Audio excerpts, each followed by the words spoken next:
Olá, seja muito bem-vindo ao DC Notícias Web. Você pode acompanhar conosco essa edição também através do QR Code que está no canto da tela pelo YouTube. Veja agora os destaques dessa edição. Foz do Iguaçu tem orçamento estimado para 2024 em R$1,5 bilhão de reais. Governo do Estado do Paraná anuncia programa voltado às cooperativas. A estação mais fria do ano começou nessa quarta-feira. Vamos falar dos cuidados com os pets. O DC Notícias Web já está no ar.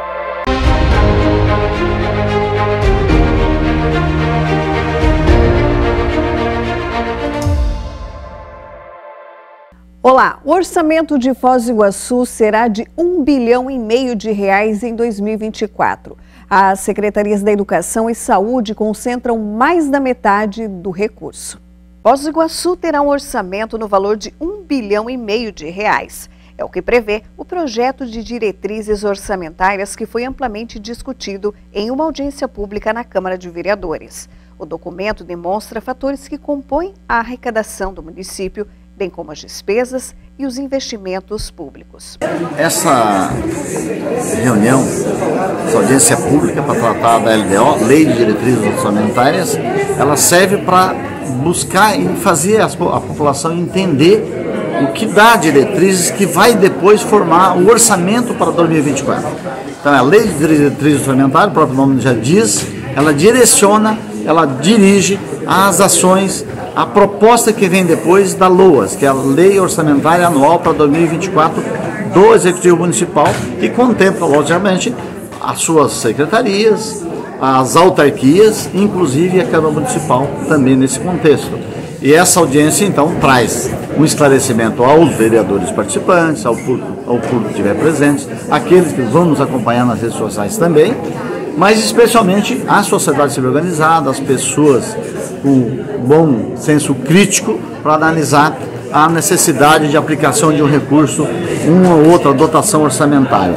A exemplo do hospital, que tem uma necessidade maior, é sempre recorrente a gente dizer que os limites mínimos que a Constituição Federal exige de incremento orçamentário de 25% da educação, 15% da saúde, que acabamos gastando em torno de 34, 35, significa dizer, em torno de 13,5 milhões mês, que quase daqui um pouco chegando já a quase 15 milhões mês ao hospital, e que isso é uma preocupação enorme para o ano que vem, porque é o último ano de mandato do atual chefe do Executivo. Isso nos preocupa o que vai sobrar lá para o outro chefe do Executivo que vai ser eleito ainda no ano que vem. Então tudo isso, por isso essa importância dessa reunião, dessa audiência pública, para deixar esclarecimentos, inclusive colher as sugestões das pessoas para depois da formação da Lei Orçamentária Anual para 2024. Com a estimativa de R$1 bilhão, as duas áreas que mais demandam recursos são a educação, com a previsão de 352 milhões, e a saúde, com 473 milhões. Os números preocupam porque a expectativa de receita pode não, o desempenho da arrecadação pode não contemplar da forma que está apresentada, portanto terá que depois cortar despesas caso o desempenho não seja favorável a esse ponto de atender a expectativa da própria Lei de Diretrizes Orçamentárias e depois da Lei Orçamentária, que pode ser alterada na sequência. Então, logicamente que é uma preocupação, em especial as questões do volume de recursos que é destinado à saúde. Isso nos preocupa bastante porque se o hospital de repente não for regionalizado, federalizado, ou seja, transferido para algum outro ente federativo, a cidade continua com as mesmas dificuldades, o Executivo, inclusive para investimento em outras áreas. O diretor de gestão orçamentária destacou a redução desse projeto dos investimentos para o ano que vem. Então, isso aí é feito uma distribuição, né? A gente tem alguns parâmetros que a gente tem que seguir, por exemplo, a despesa de pessoal. A gente faz uma projeção em cima do que tem hoje de custo de pessoal e distribui entre as secretarias. Aí depois a gente tem o gasto mínimo com a educação, as verbas vinculadas da educação, isso aí confronta com as necessidades que tem, e da saúde a mesma forma, né? Principalmente as demandas da saúde. Além disso, a gente tem os aportes para a previdência dos servidores e também o pagamento da dívida pública, né? Então, esse conjunto que define basicamente o que é orçamento. E a partir do que sobra disso, né, dessas despesas obrigatórias, que não há decisão, não são discricionárias, né, tem que seguir. A gente faz uma distribuição entre as pastas. Para o orçamento do ano que vem, a gente está montando um orçamento bem, ou pelo menos prevendo um orçamento bem enxuto, porque é o último ano de gestão do governo. E no último ano de gestão há uma série de limitações. Por exemplo, a partir de abril não pode mais conceder aumento de pessoal, não pode se fazer nenhuma despesa que não possa ser paga dentro do exercício. E por isso a gente está fazendo um orçamento assim bem enxuto. Investimentos, estamos diminuindo o ritmo de investimentos justamente para não ter um risco de déficit no último ano do governo. E já estamos no inverno. A estação mais fria do ano começou às 11 horas e 58 minutos, com o avanço de uma frente fria pelo sul do Brasil. De acordo com informações do CIMEPAR, o inverno este ano pode ser mais quente que o normal graças à influência do El Niño.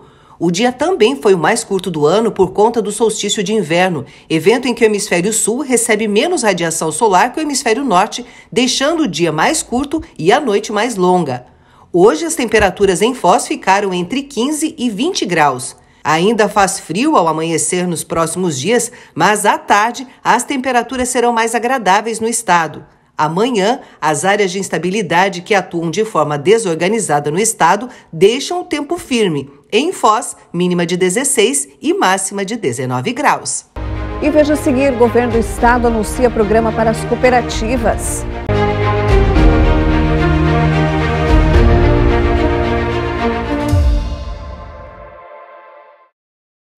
CAESP Foz, a maior e melhor aprovação em medicina. Ensino completo que transforma. Um colégio conectado, acolhedor, com aulas de empreendedorismo e muita inovação.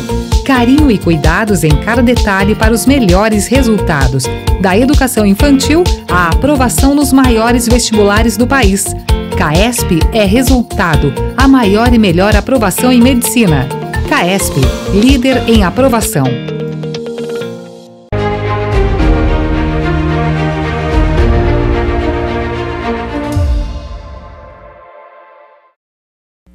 E agora a gente fala no DC Notícias Web que a Prefeitura abre credenciamento para clínicas e hospitais veterinários para serviços de castração. A meta é realizar mais de 2.000 castrações de cães e gatos no município. O município também vai investir R$ 621 mil para as contratações de prestadores de serviços. O credenciamento deve ser feito via protocolo digital no site da Prefeitura. Poderão participar do chamamento público pessoas jurídicas com sede em Foz do Iguaçu que tenham atividades compatíveis e condizentes com o objeto licitado, que estejam regulares com as obrigações fiscais e trabalhistas e que atendam às condições de qualificação técnica, conforme resolução do Conselho Federal de Medicina Veterinária, do Conselho Regional de Medicina e de Vigilância Sanitária e demais órgãos de controle legalmente constituídos, de acordo com as legislações brasileiras vigentes. A contratação será por um período de 12 meses e os critérios para participação a valores, distribuição dos locais podem ser consultados no site da Prefeitura de Foz. O governador Ratinho Júnior anuncia 2 programas voltados ao setor de cooperativas do estado no valor de R$ 750 milhões. O cooperativismo está crescendo cerca de 20% ao ano no Paraná e vem batendo recordes de produção de grãos. Para dar suporte a toda essa demanda, o governo do estado vai investir R$ 250 milhões em cooperativas que tenham crédito tributário de exportação para a construção de silos para armazenagem de grãos. Recursos do Sistema de Controle da Transferência e Utilização de Créditos Acumulados da Secretaria Estadual da Fazenda. O segundo programa vai até R$ 500 milhões a novas plantas industriais em regiões de baixo índice de desenvolvimento humano. Eu tenho dito aí por onde eu ando, tanto aqui no Brasil quanto fora, que nós queremos ser o supermercado do mundo. O Paraná quer ser o supermercado do planeta. Isso quer dizer o quê? É industrializar cada vez mais os alimentos, poder ampliar as nossas práticas de plantio, sempre com o olhar da sustentabilidade, né? Um selo importante que nós conquistamos pela OCDE. As cooperativas do Paraná já anunciaram ano passado, nos próximos 4 anos, quase 30 bilhões de novos investimentos. E nós queremos também, através do Estado, junto com eles, colocar mais incentivos, em especial em regiões que têm baixo IDH, né, para contribuir com a geração de emprego, com o desenvolvimento regional do nosso estado. É um grande caminho, né? O que está mudando pelo que a gente tem conversado e visto com as cooperativas? Há 10, 20, 30 anos atrás, as cooperativas elas tinham a preocupação apenas de vender os grãos, que faziam um trabalho de trade, né, que o mercado fala. E hoje não, a mentalidade, né, o planejamento, a visão estratégica das nossas cooperativas passou a focar na industrialização. Que isso faz com que o Estado e o Brasil como um todo tenha um ganho, tanto na geração de emprego, na geração de renda, né, e automaticamente no valor agregado a esses produtos. Você vender a soja em grão é um preço, você vender, né, o nosso frango, né, ele todo embalado, ele todo industrializado, o preço é outro. Então, isso que nós estamos agora trabalhando junto com as cooperativas para incentivar, criar linhas de crédito, criar incentivos fiscais para que a gente possa evoluir cada vez mais. Pelo planejamento do cooperativismo, serão acima de 30 bilhões, com certeza, nos próximos anos investidos em armazenagem, em novas unidades agroindustriais. Receber produção, processar, dar valor, destinar ao consumidor onde quer que ele esteja. Seja na parte de grão, seja na parte também de proteínas animais, especialmente nessa que é a soja e o milho com valor agregado indo para o mundo. Repito aqui, onde quer que haja um consumidor, nós temos interesse em chegar com a produção paranaense. Inclusive, na afeição do que diz o nosso governador, nós sermos o supermercado do mundo, preparando cada vez mais a produção para chegar já prontinho para o consumidor, não gastar muito tempo e energia em fazer coisas que nós fazemos e agregamos valor aqui. O nosso desafio é, pelo tamanho que temos, pela qualidade que dispomos, pela sanidade reconhecida, pelo nosso preço competitivo em dólar, ampliar esse esforço comercial, né, de vender mais a nossa produção. Prospecção de novos mercados, viagens internacionais, missões internacionais, auditoria de plantas já sendo feitas ou sendo feitas nesse momento para a habilitação de novos frigoríficos de boi, de porco, de peixe, de frango para o mundo. Reitoria, professores, orientadores, coordenadores de curso e estudantes da UDC e dos colégios foram convidados a participar de uma conversa com a equipe de professores da Universidade de Harvard sobre o programa de criatividade e empreendedorismo. A presidente do grupo e reitora da UDC, professora Rosicléria Rawaj do Prado, e o pró-reitor, professor Dr. Fábio Prado, deram as boas-vindas aos estudantes, professores e coordenadores dos cursos no Teatro Elias Rawaj. Alunos dos colégios Anglo-Americano Brasil e Paraguai, CAESP Foz, CAESP Internacional Medianeira, Colégio Educação Dinâmica, Colégio Monjolo e do Centro Universitário DC participaram de um encontro com a equipe de professores da Universidade de Harvard. Não é fácil uma universidade ao nível de Harvard acreditar que aqui em Foz do Iguaçu tem uma instituição de ensino, um grupo de instituições sérios que são dispostos a trabalhar bastante, né? Então não importa o resultado do trabalho de cada um de vocês, importa que estão participando, tá? Já estão aqui, já são destaques. Então, mais uma vez, que bom que estão aqui, cada aluno de vocês daí se esforça bastante, parabéns aos professores e orientadores, é sinal que vocês deram muito de vocês, de cada um também, aos coordenadores, aos familiares, vai ter família aqui também, hoje? Não? Tá. Então, a cada um de vocês, todos vocês têm uma pequena ou grande parte nesse momento aqui, nesse projeto, tá bom? Então, continuamos contando com vocês, ok? Muito obrigada. Através de uma transmissão ao vivo, estudantes tiveram a oportunidade de conhecer um pouco da experiência dos professores. O diretor de Criatividade e Empreendedorismo de um dos programas de Harvard, professor Sam Maggie, e a jornalista Maggie Murphy, que é escritora científica e pesquisadora sênior da Harvard, e também o professor Numas Joseph Heller, PhD, reitor assistente de Harvard, e também a professora Elaine Cole, gerente de aceleradores e parcerias da Harvard Health Lab. Com muita generosidade e entusiasmo ao compartilharem suas experiências com os jovens, eles demonstraram que querem estreitar laços para que as mentorias do Programa de Criatividade e Empreendedorismo sejam realizadas de forma bem amigável com os estudantes. To share what we do and who we are with the students. And I just wanted to sort of contextualize that, and then I'll hand it over to Linda.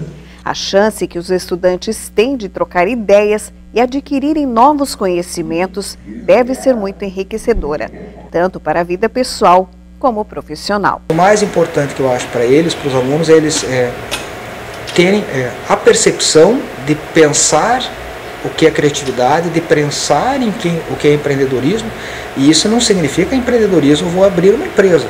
Pode ser na família dele, pode ser com os amigos, pode ser no serviço público, pode ser na iniciativa privada, não interessa onde, o que importa é que a gente vai tentar que ele tenha a leitura de interpretar o que é um problema, que às vezes o problema está do lado dele, a pessoa não interpreta, ele interpretar o que é um problema e ter uma vontade de resolver.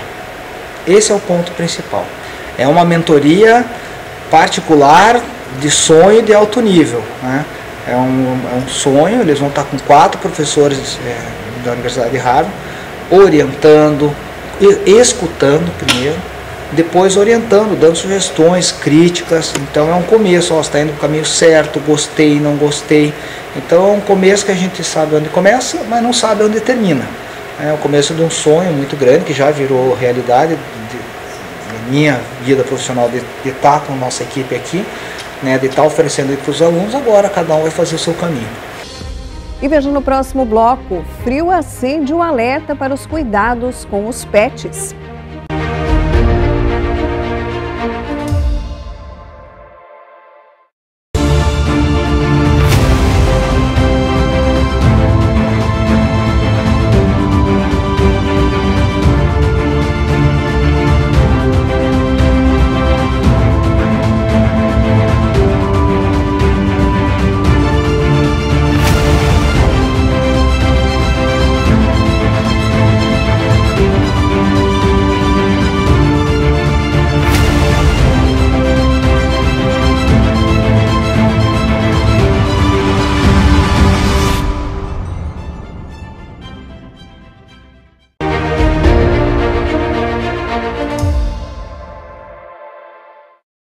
Estamos de volta com DC Notícias Web, falando agora que a chegada das baixas temperaturas também afetam muitas vezes os bichinhos.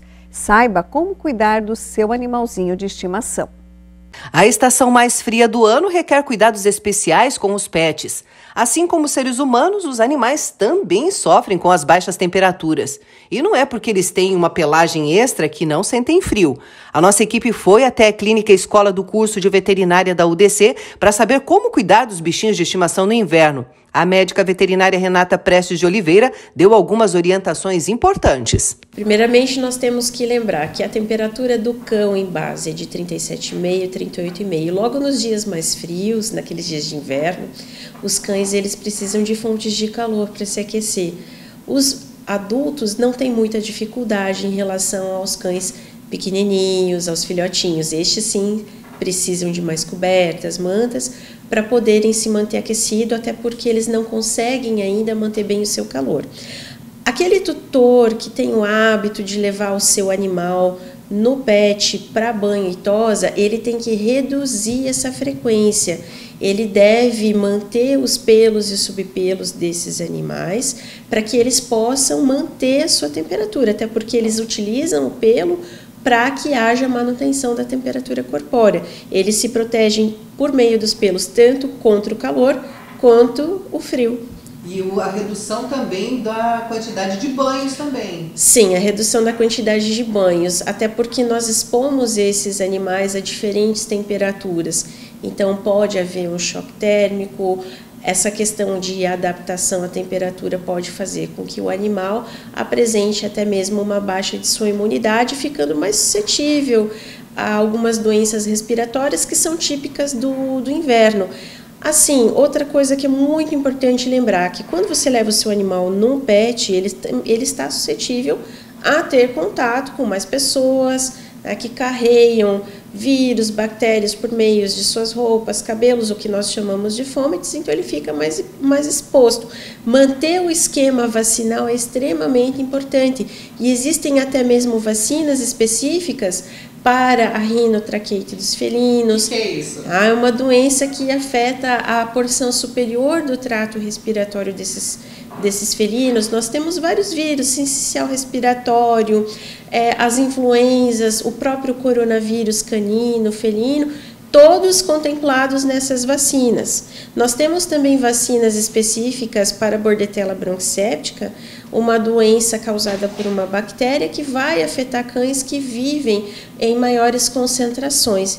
Então, existe uma vacina específica a qual deve ser mantida para aqueles cães cujo proprietário mantém uma concentração maior, tem um número maior de cães convivendo no mesmo local, porque é uma doença altamente infecciosa, então a sua transmissão é muito rápida de um animal para o outro. Nos dias de frio, quais as principais doenças que o tutor pode perceber num animal?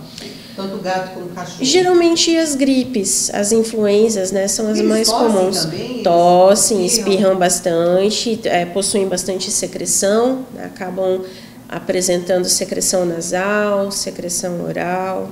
Eles nos avisam muitas vezes, é claro, quanto a estes sinais. E o que fazer? Levar no veterinário? Qual que é o procedimento? Sempre levar no médico veterinário de sua confiança para que ele possa fazer uma avaliação e adequar o tratamento a cada caso. E o animal que fica exposto, que ele não fica dentro de casa, os animais um pouco de maior porte, como cuidar? Como ele cuidar desse animal que fica lá no tempo? Mantê-lo num canil que tenha, ao mesmo tempo, uma boa quantidade de luz, mas que seja também protegido contra os ventos fortes, contra o sereno.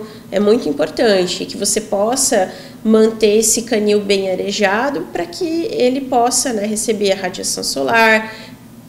Uma vez que um ambiente extremamente fechado, ele vai contemplar o aparecimento de fungos, de bactérias, levando o animal a apresentar, inclusive, problemas respiratórios. Obviamente, manter a vacinação em dia é muito importante, mas conferir a este animal uma alimentação adequada, com uma boa base energética. Também a gente tem que lembrar que a gente está no inverno, então o organismo ele vai precisar de um alimento com uma quantidade muito maior de energia, digamos assim. O animal que come só ração, eu preciso comprar uma ração especial no inverno? Não, você pode manter a mesma ração.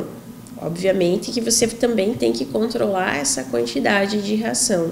A ração ela contempla tudo aquilo que o animal precisa para sua sobrevivência, para sua manutenção. Agora, aquele cão cujo proprietário faz uso de alimentação natural, aí sim a gente vai então trabalhar um pouquinho mais com relação à introdução de alguns alimentos com um pouquinho mais de caloria, tomando cuidado também com a quantidade de carboidratos e gorduras, para que não haja o aparecimento aí de outros problemas endócrinos ou metabólicos relacionados a esses excedentes. E há uma diferença de cuidado para o gato ou para o cachorro, ou são os cuidados iguais? Basicamente, os cuidados são os mesmos. Vacina, alimentação, um bom lugar, né, albergado do frio, mas que ao mesmo tempo também tem uma boa luminosidade para eliminar fontes de patógenos como ácaros, vírus, bactérias. As doenças são são obviamente diferenciadas, sim, né? Cada espécie contempla aí algum tipo de patógeno. Agora, basicamente, mantendo uma boa qualidade de vida para ambas as espécies. Tá? E como que eu sei que o meu animalzinho está com frio? É pelo focinho? Muitas pessoas se baseiam pela temperatura da narina. Enfim, ela se mantém mesmo no inverno úmida, né? Muitas vezes úmida e fria. Tá? Agora, não é o melhor parâmetro para você observar se o animal tem ou não frio. O melhor parâmetro é você observar o seu animal ver se ele está procurando alguma fonte de calor para poder se aquecer.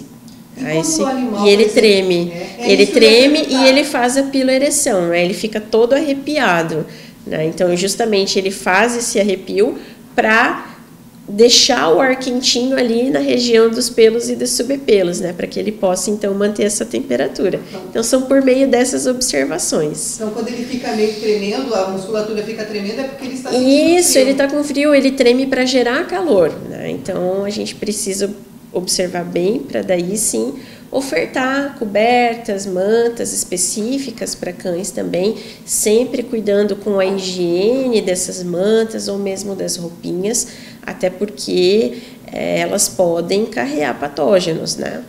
Carrear patógenos, carrear ácaros, o que pode também propiciar o aparecimento de outras doenças respiratórias, porém de ordem alergena. E a limpeza também dos comedouros também, né? Sempre manter bem a higiene dos comedouros, manter uma boa qualidade de água, tudo isso é imprescindível para que eles não desenvolvam nenhum tipo de doença. A prevenção é sempre o melhor remédio, como nós sempre falamos. Alunos do curso de Arquitetura e Urbanismo criam bancos inspirados em formas da natureza, usando programação de impressora 3D. Os trabalhos estão expostos no saguão de entrada da UDC. 35 acadêmicos do terceiro período do curso de Arquitetura e Urbanismo, matriculados na disciplina de Práticas e Inovação, participaram de todo o processo criativo. Foram 20 horas de trabalho para execução do processo de códigos até a montagem dos bancos feitos em MDF. Então o objetivo é que eles aprendam a criar objetos por meio de programação e consigam colocar isso em prática executando esse objeto. Eles aprendem a manipular esse código e depois esse código ele gera automaticamente ordens para essas máquinas cortarem os elementos ou imprimirem esses elementos para depois montarem os objetos. Esse código possibilita que eles utilizem o máximo possível da disponibilidade do material para fabricar o objeto. Então é otimizado em tudo, desde a questão da organização dos layouts para depois a máquina fazer o corte, até no caso de uma impressora 3D sendo otimizado o desenho para consumir o menor possível de material na hora da fabricação. E com esse código eles podem fazer qualquer outro objeto? Isso. Um outro código, né? Isso, eles vão alterar esse código mudando alguns detalhes deles, mas eles podem criar daí desde elementos de mobiliário até elementos de edificações por completo com códigos parecidos com esse. O design do mobiliário foi inspirado em uma forma da natureza para desenvolver produtos funcionais para a sociedade. Então nesse caso aqui foi feito baseado em pedras dessas que a gente encontra na beira do rio, que elas são já trabalhadas pela correnteza, então essas pedras são suaves, não tem pontas, e isso facilita muito o processo da acomodação do nosso tato, por exemplo, nesses elementos. A ideia é dar subsídios para eles e conhecimento para que eles possam criar outras formas, outros objetos e objetos que possam ter utilidade e funcionalidade na sociedade. Isso mesmo, objetos que possam ser utilizados de forma pública, né? Então, desde bancos públicos, desde até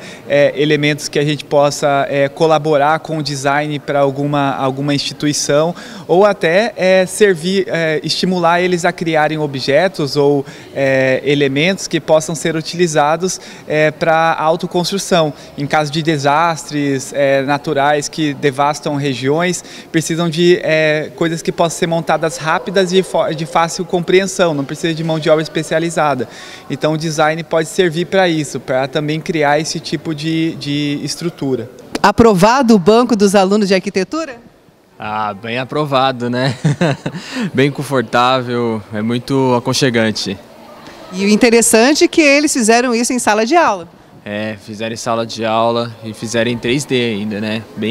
Tudo com parafuso, tudo bem equipado, né? Tudo bem aprovado, parabéns, tudo nota 10 para eles, né? Foi muito bacana, é um momento interessante, né? Ainda mais o processo de montagem desde o começo do direcionamento dos programas, da funcionalidade do banco, né? Até a montagem é tudo muito interessante.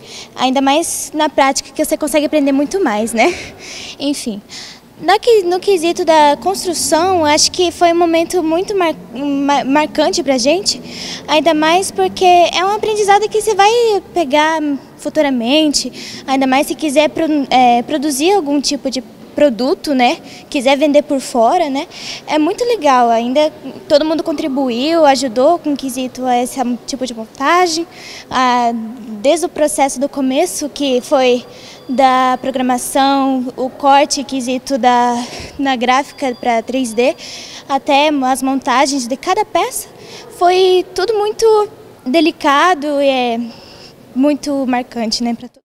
E o DC Notícias Web de hoje fica por aqui. Nós agradecemos mais uma vez a sua companhia, convidando sempre você a curtir, compartilhar e também acompanhar as nossas redes sociais oficiais. Até amanhã.